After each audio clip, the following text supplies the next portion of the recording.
there's so much talent there. Time is on his side at 21 Definitely. year old. And the other thing I wrote down was just Lomax the Forgotten. That it kind of all the stars they have had this season, Johnny Lomax has probably been the lesser light to some extent, but this game showed exactly what he can do and exactly why he should be in the halves. Yeah, and I got a little bit of negative response to when I suggested during the game that I'd have Lomax at 6 in the England side with on form Tompkins at 1, but from a Wigan perspective, I'd prefer to see Stephen Ratchford flying over to Denver to play that position. But, we've Lomax at 6 and Widdop at 7, or just split halves as they kind of tend to play. One Lomax left and Widdop right, but because, like you say, he's kind of gone a bit forgotten in this side with the way that Percival outside of him and Barber floating around behind him has been playing, and the fact that Danny Richardson is so young and so effervescent, and we're quite excited by him. Lomax has been probably just as good as Danny Richardson in the season so far. He isn't meant to be the guy who takes control, but he's actually put the likes of Barber and Tyre and Percival down that sort of edge that they've got where they just break tackles and make line breaks for fun. He's put them through a lot of those holes, and I don't think that's been quite picked up on enough. So I agree, he's kind of been a bit under the radar when actually he's been performing very, very well this year. You have to be. Exactly. Yeah, with the options they've got, exactly, they've got all that pressure really there and all the things they can do. So what did the stats tell us? Cass actually had more ball, helped by one fewer handling error and one fewer penalty conceded, but Saints did more with the ball that they had, with 2 more breaks, 4 more tries, and 1.2 metres per carry better average gain. With 7 missed goals, the game had the most missed kicks of any so far this year in the Super League. In terms of individually, from the winning St Helens side, Johnny Lomax had a try, 3 try assists, 11 tackle busts, 3 clean breaks. Ben Barber had a try in 120 metres. Adam Swift had a try assist, 130 metres and 3 clean breaks. John Wilkin had a try assist, 45 tackles and 13 marker tackles, so giving a nod to the guys who work tough in the middle as well.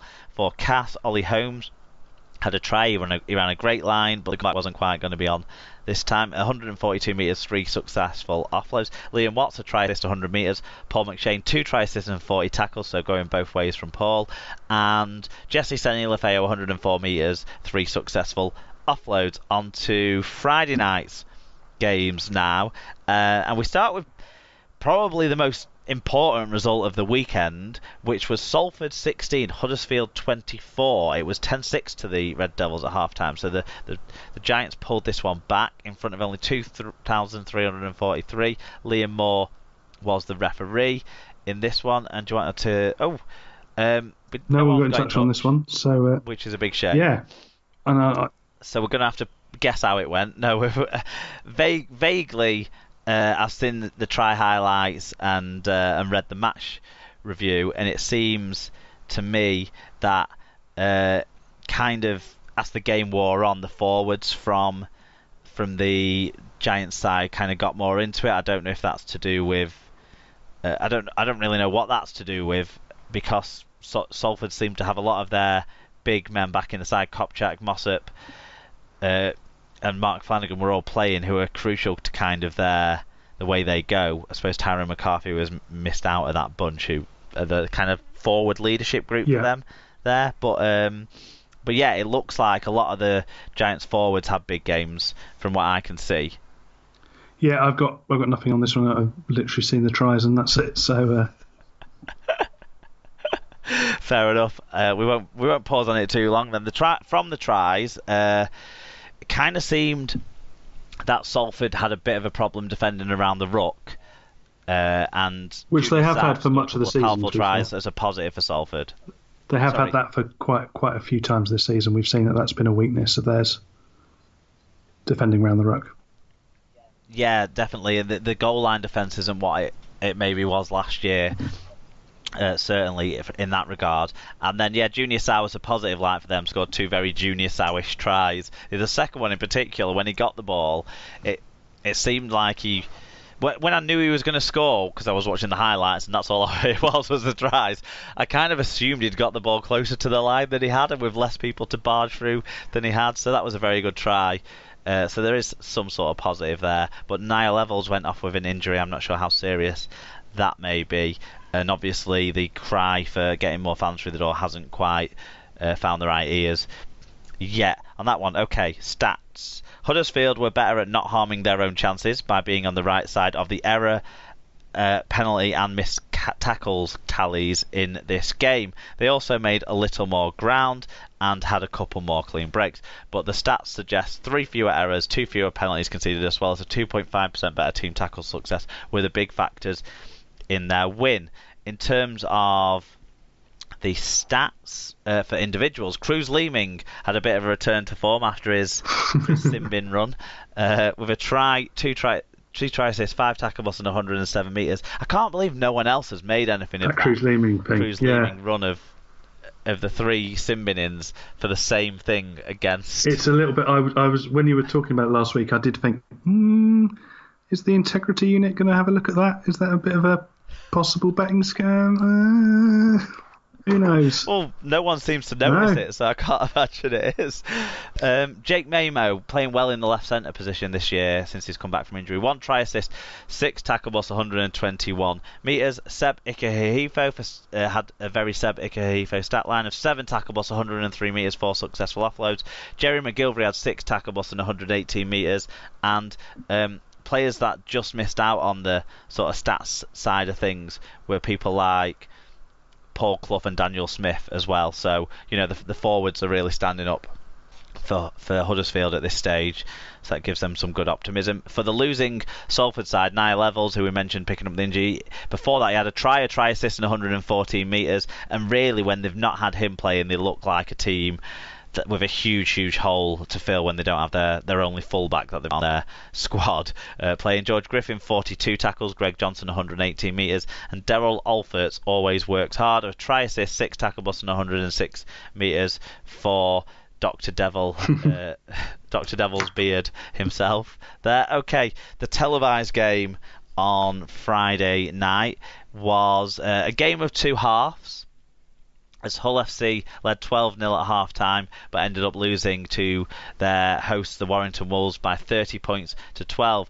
8,646 saw this one. Gareth Hewitt was a very warm referee. I thought, I wrote down in my notes, I thought he looked like he was about to have some sort of heart attack or something. It was on that no try for Hakeem Mahmoudi in particular, where he was completely gassed. Like the tank was very much empty for Gareth Hewitt at that stage. We had a few fan views in on this one though. Do you want to start us off with Mike Dodd, one of our Warrington fans? So at Mike Dodd 22 said, a dismal first half from the Wire, which didn't see a completed set until the 30th minute. Left me thinking there was Norway back into the game. After the break, a wounded Wolves side began to nibble away at the Hull lead bit by bit before pulling away. Strong performances again from Levett, BMM, that's Ben Murdoch Masilla, and the unsung hero Ratchford. Radford left with plenty to chew over. Hewitt was unfit and unable to keep up with play. Lee Whitnell said, a game of 2 halves. First half wank, second half good. Pleased to get back to winning ways. Fire Joe said... I suppose there was other ways to spend the first half if you were a Warrington fan. You certainly weren't watching your team complete any sets. Who do you think that they have as their person to put up on the screensaver? Because obviously, you know, Wigan fans have Sean O'Loughlin if they need to go to the cupboard. Who do you think? Do you think it's still a picture of Lee Breers, or have they got someone else? Well, a lot of the team's ugly, aren't they? Let's face it. So it's probably Josh Charnley these days. They're certainly singing his name from the terraces constantly. So or is it? Oh no! Why am I even asking? Of course, it's Super Benny Westwood. Of course, yeah. It's not even a question. Putting an ogre in the wank bank is a weird way to go, but down Warrington Way, it's where they live. Some more feedback from Wire Joe. Wouldn't have been. Save us. Move on. wouldn't have been. The worst bit is this is the Hull game as well. This is the one I try and keep clean. But there we go. Wouldn't have been surprised to hear that our starting 13 were in Chicken Cottage 2 on Saturday night as we came into this with a real hangover from Magic. 40% completion rate in the first half was atrocious. Luckily, our squad are fans of 19th century poetry. and were inspired at half-time to pull their fingers out. Credit to Hull, as their youngsters really had a dig. They just weren't able to sustain it for the full 80. I assume the motivational factor of the poetry was most of the players thinking, fucking hell, lads. He's lost it. Let's make sure he doesn't do that to us again. If we get Joshua's granddad, who won't be approving of the language, says, unbelievable effort for the first 40 by a collection of kids. Maludi outstanding despite Hill's elbow. Blown away in the second half, yet another bloody leg injury. Still knocked together a few bodies and we go again in the cup. Yep, Rich Langley said, injury crisis, young lads thrown in, Jake the Peacemaker hanging in there. I mean, it's straight out the Donald Trump book of diplomacy, surely. Sarah sent in... They don't look long, though. So she's probably just about all right. Yeah, she said, awesome 50 minutes from such a young and inexperienced team. Sadly, we couldn't stay with a much more experienced team, and the total lack of possession resulted in a defeat. The most refreshing thing, however, was Gareth Hewer's willingness to make calls on his own. He doesn't agree with making calls on offside, but he is consistent for both teams. That's because he's so trained by when he's in Catalan and he's not got the video ref to use there. So he's used to making the calls on his own. They have the video ref in Catalan home games. Oh, I just don't notice it. There we go. Yes, you do, because otherwise, how would you know what French for That is very true. SA. Yeah, yes. There you go. And actually, story on that is that when, because in France you can't have any alcohol sponsorship, so when the Welsh Rugby Union side played, when they were sponsored by Brains, they changed their sponsorship in the same font to SA to say try on the front. So they're running around with that on the front of their chests. I mean, I'd prefer to go with the video ref, where a charity option that some of the clubs sponsored by betting companies have gone with, but each to their own. Paul Chamberlain, the final bit of feedback, said, Maludi is my new favourite player, the French Luis Suarez. Yeah, I think that's probably where we start, isn't it, with this. Let's get that one out of the way already, the incident that went on report. I'm waiting. I've not seen anything at all from the side of things that's the disciplinary. So I don't know if they're having a bank holiday Monday off, which isn't fair on the Super League pod, as we like to have that news in time for recording. There's nothing on the website. I just had a quick look.